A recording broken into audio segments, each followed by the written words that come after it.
Merhabalar arkadaşlar, kanalıma mutfağıma hoş geldiniz. Bugün yöresel lezzetlerden bir tanesi, ayrıca memleketimin yemeğidir. Bartın'ın tavuklu börek tarifini izleyeceksiniz.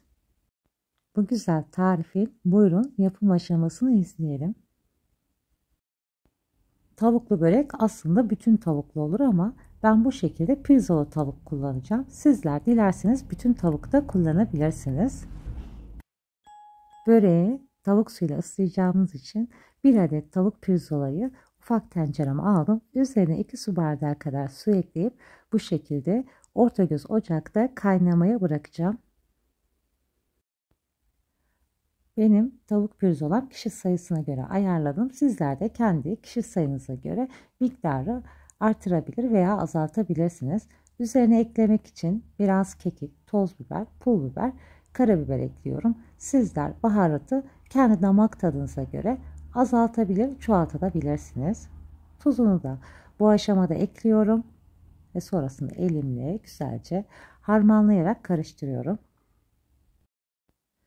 Tarifimizin orijinalinde aslında bütün köy tavuğuyla yapılır. Tabii biz günümüzün koşulunda köy tavuğunu bulamadığımız için memleketimizin yöresel lezzetinde bu şekilde hasret gideriyoruz. Soslamış olduğum tavuklarımı bu şekilde yağlı kağıt serilmiş tepsime yerleştireceğim. Sizler dilerseniz tavada kızartabilirsiniz. Benim gibi bu şekilde yapıp fırında kızarana kadar pişirebilirsiniz. Tavukları fanlı ayarda 200 derecede pişirmeye fırına gönderiyorum. Fırında tavuk pişerken ben de bu arada böreğinin yapımına başlıyorum. 3 yemek kaşığı kadar sıvı yağ tavaya ekledim. Fırça yardımıyla sıvı yağın tavamızın her yerine dağılımını sağlıyorum. Eskiden büyüklerimiz tabii ki bu böreği büyük bakır sinilerde yaparlardı. Ama bizim tabii öyle bir imkanımız da olmadığı için ben de bu şekilde börek tavasında yapacağım. Bir tane hazır yufkamı tavamın içine alıyorum. Bu arada kuru yufkayla da yapılır arkadaşlar, orijinalinde bu tarif. Sizlerin kuru yufkanız varsa mutlaka kuru yufkayla yapın, çok güzel oluyor. 2 adet yufkayla yapacağım. İkinci yufkamı da 4'e bölüyorum. Sonrasında bu şekilde ara katına seriyorum. Kuru yufka ile yapacaksanız 3 tane kuru yufka ile yapabilirsiniz. Hazır yufkam büyük olduğu için ben 2 adet kullandım. Haşlamış olduğum tavuğun suyuyla da bu şekilde ıslatmak için döküyorum. Çok fazla dökmeyin. 5-6 kaşık dökseniz yeter tavuk suyunu. Sonrasında kenarda kalan yufkalarımı da içine doğru katlıyorum.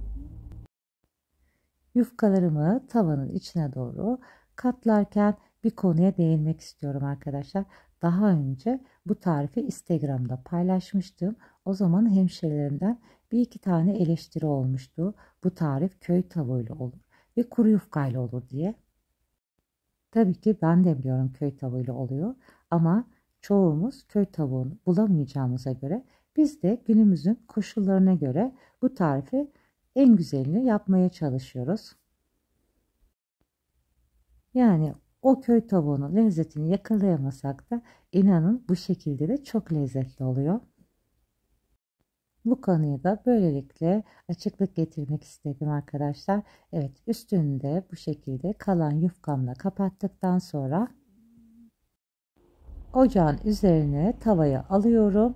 Çok fazla yüksek ayarda pişirmeden her yeri kızarana kadar tavayı çevire çevire böreğimizi güzelce kızartalım.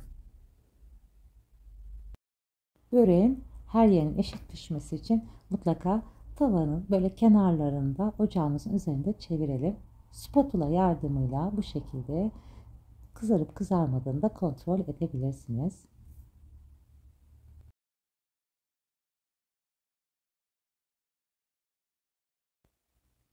Böreğin alt tarafını güzelce kızarttım. Gördüğünüz gibi tavanın kapağıyla ters çevirdim. Sizler dilerseniz tabak yardımıyla da çevirebilirsiniz. 2 yemek kaşığı kadar sıvı yağ ekliyorum. Alt tarafında güzel kızarması için. Yağ miktarını çok fazla kullanmayacağım. Tavuğun suyunu da kullanacağım için sonrasında arkadaşlar çok ağır bir lezzet olmaması için sizler dilerseniz yağ miktarını artırabilirsiniz.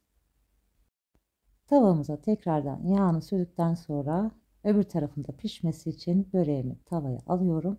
Tekrar ocağın üzerinde güzelce kızartana kadar kızartıyoruz. Evet arkadaşlar, iki tarafını da güzelce kızartmış olduğum böreğim hazır. Servis tabağına aldım. Haşlamış olduğum tavuğun suyuyla bu şekilde fırça yardımıyla her yeri ıslanacak kadar sürüyorum. Eğer böreğini çıtır seviyorsanız çok fazla tavuk suyu sürmenize gerek yok. Tavuk pirzolamızı haşlarken ben tuz eklerken orayı çekmeyi unutmuşum. Tabii ki tuz miktarında damak tadınıza göre mutlaka tavuğunuza ekleyin. Tavuğun suyu çok az lazım olduğu için çok fazla suda haşlamayın. Benim gibi 2 su bardağı suda haşlamanız yeterli. Fırça yardımıyla güzelce tavuğun suyunu sürdüm.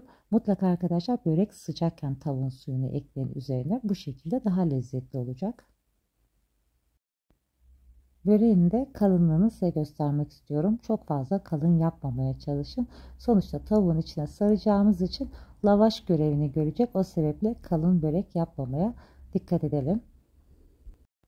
Ben tavuklarımın da bir kısmını bu şekilde böreğimin üzerine dizdim. Geri kalan tavuklarını da öbür böreğin üzerine dizeceğim. Sizlere bu şekilde göstermek istedim. Bu arada arkadaşlar, kanalıma hala abone değilseniz abone olmayı, daha güzel tariflerden haberdar olmak için zil sesi butonunu açmayı unutmayın. Bu sayede başka güzel yeni tariflerimden anında haberdar olabilirsiniz. Beni buraya kadar da izlediyseniz videomu beğenerek destek olmayı unutmayın. Şimdi en güzel kısma geldik. Böreğimizin yeme kısmına. Böreğimizden bir parça koparıyoruz. Sonrasında tavuğumuzdan da parça içine alıp bu şekilde yiyeceğiz. Kesinlikle böreğimizi çatalla yemeyelim. Esas lezzetin tadını veren bu şekilde yemek. Memleketimde kuru yufkayla üzerine köy tavuğu haşlanır. Sonrasında kızartılıp büyük tepsinin üzerinde kızartmış olduğumuz böreğin üzerine tavuk didiklenerek konulur. Orijinali öyledir. Ben bu şekilde yaptım elimde imkanlarla. Her Ramazan mutlaka severek yapıp yediğimiz bu yemeği sizlerle paylaşmak istedim. Umarım sizler de dener beğenirsiniz. Şimdiden deneyip yapacak olanlara afiyet olsun. Başka güzel tariflerde görüşmek üzere. Hoşça kalın, sağlıcakla kalın.